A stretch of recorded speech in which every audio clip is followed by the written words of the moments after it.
warahmatullahi wabarakatuh. Bertemu lagi dengan saya Mawar Cynthia dari kelas 224B11. Pada video kali ini kita akan membahas tentang 5 perabotan kantor dan 5 perlengkapan kantor. Mari kita simak videonya bersama-sama. Oke, di sini ada beberapa macam meja kantor. Yang pertama ada meja direksi, yang kedua ada meja staff, yang ketiga ada meja meeting, dan yang keempat ada meja resepsionis. Oke, untuk yang pertama meja direksi. Meja direksi merupakan perabotan kantor yang penting karena dibutuhkan oleh pemimpin perusahaan. Biasanya desain meja ini dibuat lebih kokoh dan lebih tegas dibandingkan meja-meja kantor yang lainnya.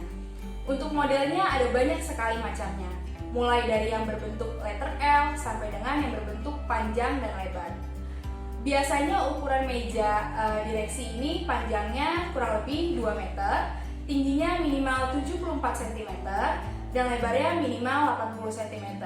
Hal ini tergantung faktor ruangan dan merek meja yang digunakan. Oke, untuk yang kedua, meja staff atau meja karyawan. Meja staff atau meja karyawan, ini adalah hal yang sangat penting keperluannya untuk para karyawan di kantor. Karena sebagian besar staff pastinya bekerja di meja, karena memang jenis pekerjaannya yang membutuhkan meja. Seperti ada staff admin, ada financial, ada IT, dan masih banyak lagi yang lainnya. Hal ini digunakan agar tidak mengganggu kerja antara staff yang satu dengan staff yang lain dan bisa meminimalisir hilangnya fokus dalam bekerja. Biasanya ukuran meja staff ini memiliki panjang kurang lebih 120 cm, tingginya memiliki tinggi 75 cm, dan memiliki lebar 75 cm. Oke, untuk yang ketiga ada meja meeting. Meja meeting itu setiap kantor tentunya kita memiliki ruang meeting untuk mengadakan suatu pertemuan atau rapat dengan pihak-pihak tertentu. Untuk pemilihan meja meeting atau meja rapat, ada baiknya kita menyesuaikan dengan luasnya ruangan meeting kita. Kalau ukurannya minimalis, sebaiknya kita pilih model yang minimalis juga dan yang simple. Tapi berbeda jika ruang meeting kita memiliki ukuran yang besar. Tidak ada salahnya juga kita menggunakan model yang besar. Meja meeting ini ada yang berbentuk bulat, lonjong, kotak, letter U, sampai juga ada yang berbentuk oval. Dari fungsinya pun berbeda-beda, tergantung dengan bentuk model dan bentuk mejanya yang digunakan. Oke, dan yang terakhir atau yang keempat, ada meja resepsionis. Meja resepsionis merupakan tempat menerima tamu maupun tempat mencari informasi tentang perusahaan tertentu. Biasanya, meja resepsionis ini diletakkan di ruangan paling depan di dekat pintu masuk, sehingga apabila ada tamu yang datang, langsung menuju ke area tersebut. Pada umumnya, meja resepsionis ini memiliki ketinggian yang lebih tinggi daripada meja karyawan yang lainnya. Atau bisa dikatakan tingginya itu setinggi dada orang dewasa. Bahan material yang digunakan pun bermacam-macam, mulai dari kayu, plastik, dan lain sebagainya. Untuk meja resepsionis sendiri ini memiliki ukuran yang tingginya minimal 120 cm, panjangnya kurang lebih 120 cm, dan lebarnya 100 cm. Oke, untuk yang selanjutnya, perabotan selanjutnya ada kursi kantor.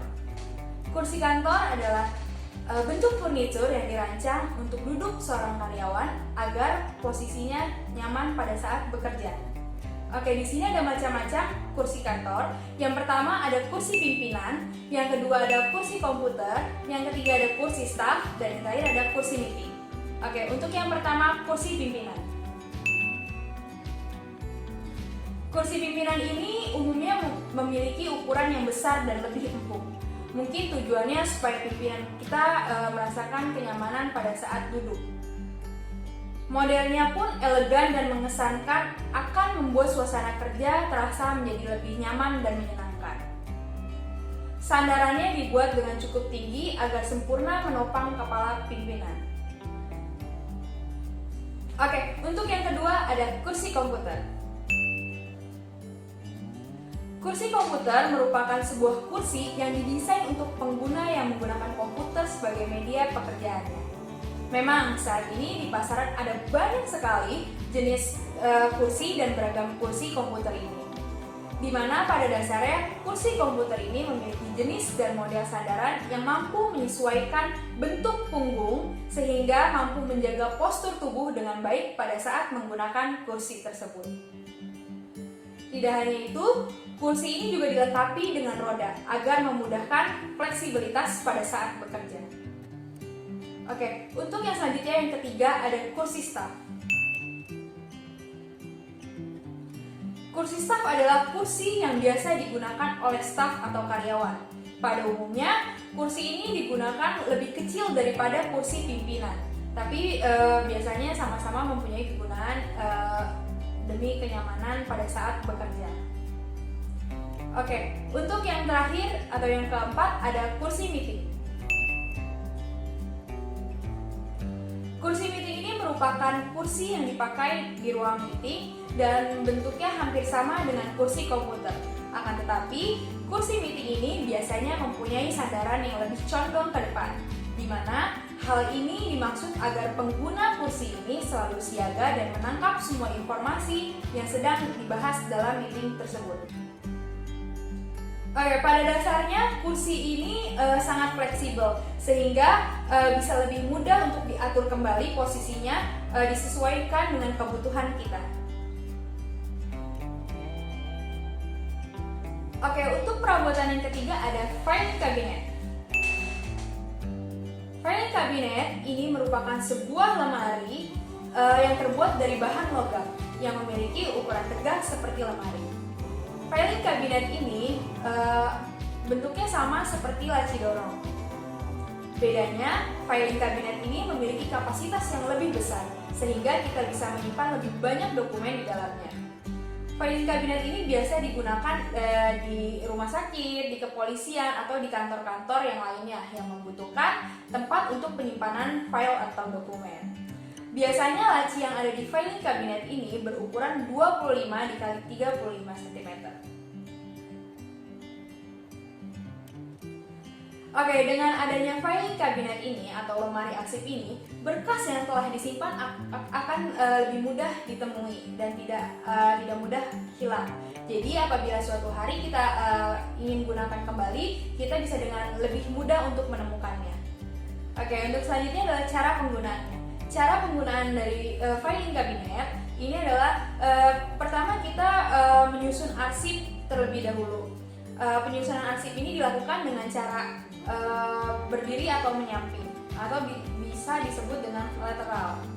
Dengan terlebih dahulu arsip kita masukkan ke dalam opener, lalu kita tumpuk secara mendatar atau horizontal. Dengan terlebih dahulu arsipnya dimasukkan ke dalam map. Oke, untuk perabotan yang selanjutnya, perabotan yang keempat ada rotary filing system. Oke, rotary filing system ini adalah salah satu peralatan kearsipan yang sangat sering digunakan untuk menyimpan berbagai berkas ataupun arsip penting lainnya. Bentuk dari rotary filing system ini sama dengan bentuk lemari arsip atau filing cabinet. Yang membedakan antara dua peralatan ini, rotary filing system itu bisa diputar sehingga tidak membutuhkan tempat yang luas dan mampu menjadikan sebagai tempat penyimpanan banyak berkas. Alat ini terbuat dari bahan yang sangat kuat, seperti terbuat dari logam ataupun besi. Arsip disimpan pada alat ini secara lateral. Oke, fungsi rotary filing system. Fungsinya itu untuk menyimpan berbagai dokumen yang dimasukkan dalam sebuah map Snellhalter atau opener yang sebelumnya dilubangi terlebih dahulu dokumennya dengan menggunakan kalkulator. Dan untuk cara penggunaannya, sebenarnya cara penggunaan rotary filing system ini sangatlah mudah. Pertama, rotary ini berbentuknya seperti lemari, maka buka terlebih dahulu lemarinya. Kemudian simpan map Snellhalter atau opener itu sesuai dengan tingkatan rotary filing system yang ada. Biasanya rotary filing system ini terdiri dari 2 tingkat, 3 tingkat, sampai dengan 5 tingkat. Setiap tingkatan tersebut kita bisa gunakan untuk melakukan sortir map sesuai dengan abjad atau nomor urut. Oke, untuk perabotan yang terakhir atau yang kelima ada rak arsip. Rak arsip ini adalah lemari tanpa pintu, tempat untuk penyimpanan arsip yang disusun secara lateral. Arsip-arsip yang akan disusun di rak arsip ini terlebih dahulu kita masukkan ke dalam ordner atau kotak arsip. Ordner atau kotak arsip ini ditempatkan di rak arsip sehingga yang tampak di depannya itu adalah punggung dari ordner atau kotak arsip tersebut, yang berguna untuk kita menempatkan label atau judul arsip yang ada di dalamnya. Rak arsip ini pun terbuat dari bahan besi ataupun kayu. Oke, fungsi dari rak arsip. Fungsi dari rak arsip ini adalah tempat menyimpan arsip yang disusun secara lateral atau menyamping, agar lebih mudah kita memberikan label pada masing-masing arsip dan agar lebih mudah juga kita untuk menemukannya kembali pada saat kita akan menggunakannya. Sebab biasanya pada bagian setiap rak arsip itu sudah diberikan tanda sesuai dengan abjad atau jenis arsip yang ada di dalam rak tersebut. Oke, untuk perlengkapan yang pertama ada schedule planner. Schedule planner ini merupakan buku yang berfungsi untuk mengurutkan kegiatan-kegiatan yang akan kita lakukan atau biasa dikenal dengan buku agenda. Biasanya buku ini berisi tentang kegiatan kita sehari-hari atau sebagai catatan pekerjaan. Untuk cara penggunaan schedule planner ini, tuliskan rencana kerja kita atau agenda kerja harian kita pada buku tersebut. Oke, untuk yang selanjutnya yang kedua ada stop map. Stop map adalah bagian peralatan kantor yang berfungsi untuk menyimpan lembaran kertas atau dokumen. Tujuannya agar terlihat rapi dan tidak mudah terlipat. Cara penggunaan dari stop map ini adalah rapikan terlebih dahulu dokumen atau kertas yang akan disimpan ke dalam stop map. Lalu, setelah dirapikan, simpan kertas dan dokumen tersebut ke dalam stop map. Oke, untuk perlengkapan yang ketiga, ada tinta printer. Tinta printer ini ada banyak sekali jenisnya yang bisa digunakan untuk mencetak berbagai keperluan kantor. Penggunaan jenis tinta ini sangat tergantung terhadap kebutuhan mesin printer yang digunakan. Untuk cara penggunaan dari tinta printer adalah buka terlebih dahulu tempat tinta yang berada pada mesin printer. Lalu tuangkan tinta printer itu secukupnya. Kemudian tutup kembali tempat tinta yang ada pada mesin printer tersebut. Oke, untuk perlengkapan yang keempat ada penjepit kertas atau binder clip. Binder clip ini adalah sebuah penjepit yang umumnya berwarna hitam yang digunakan untuk merapikan benda-benda yang terbuat dari kertas agar dapat menguncinya sehingga bisa menjadi tertata lebih rapi lagi. Fungsi dan kegunaannya pun tidak bisa diragukan lagi karena mampu membantu untuk merapikan berbagai kertas dan dokumen perusahaan. Oke, untuk cara penggunaan binder clip. Cara penggunaannya adalah rapikan terlebih dahulu kertas-kertas atau dokumen yang ingin kita kunci dengan menggunakan binder clip. Setelah sudah rapi, maka kemudian kita gunakan binder clip tersebut untuk mengunci kertas dan dokumen yang sudah kita rapikan tadi, agar kertas dan dokumen itu tetap tertata dengan rapi. Oke, untuk yang terakhir atau yang kelima ada amplop. Amplop merupakan tempat pembungkus yang digunakan secara umum untuk menutupi surat atau benda yang akan kita kirimkan ke alamat tujuan. Amplop ini dalam kegiatan perkantoran sangatlah penting dan umum, karena akan kita gunakan untuk kirim-mengirim berbagai dokumen. Amplop ini biasanya juga terbuat dari berbagai jenis kertas dan berbagai juga ukuran yang diperlukan. Oke, untuk cara penggunaan amplop. Cara penggunaan amplop adalah lipat terlebih dahulu surat atau kertas yang ingin kita kirimkan ke dalam amplop sesuai dengan ukuran amplopnya. Oke, lalu masukkan surat atau kertas tersebut ke dalam amplop, kemudian tutup amplop dan lepaskan perekat yang ada pada amplop agar tetap terjaga isi dari amplop tersebut. Oke, demikianlah sedikit pemaparan tentang 5 perabotan kantor dan 5 perlengkapan kantor. Semoga bisa bermanfaat. Terima kasih atas perhatiannya. Thank you for watching. Assalamualaikum warahmatullahi wabarakatuh.